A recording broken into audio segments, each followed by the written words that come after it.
दूसरा शमूएल 9वां अध्याय कुल वचन 13।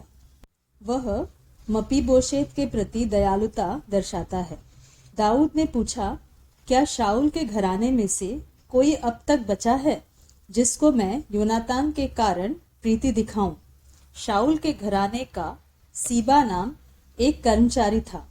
वह दाऊद के पास बुलाया गया और जब राजा ने उससे पूछा, क्या तू सीबा है? तब उसने कहा, हाँ, तेरा दास वही है।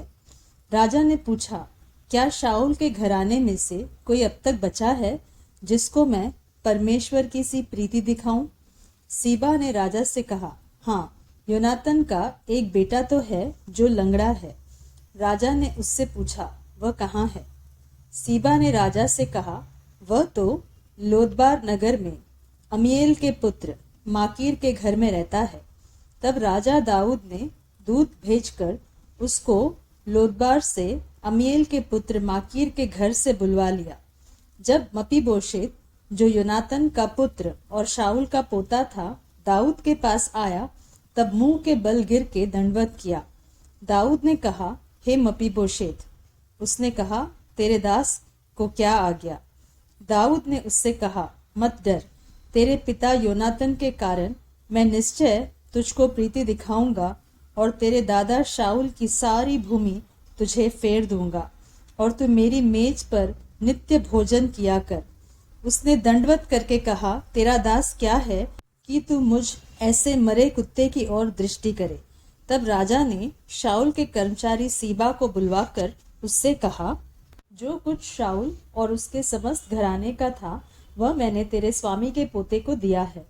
अब से तू अपने बेटों और सेवकों समेत उसकी भूमि पर खेती करके उसकी उपज ले आया करना कि तेरे स्वामी के पोते को भोजन मिला करे।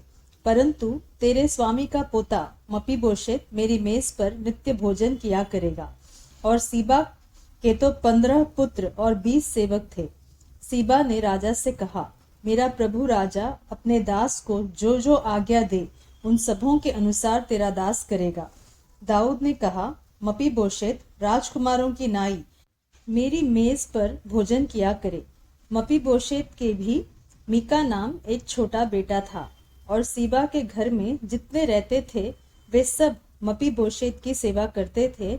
और मपीबोशेत यरूशलेम में रहता था, क्योंकि वह राजा की मेज पर नित्य भोजन किया करता था और वह दोनों पांवों का पंगुला था।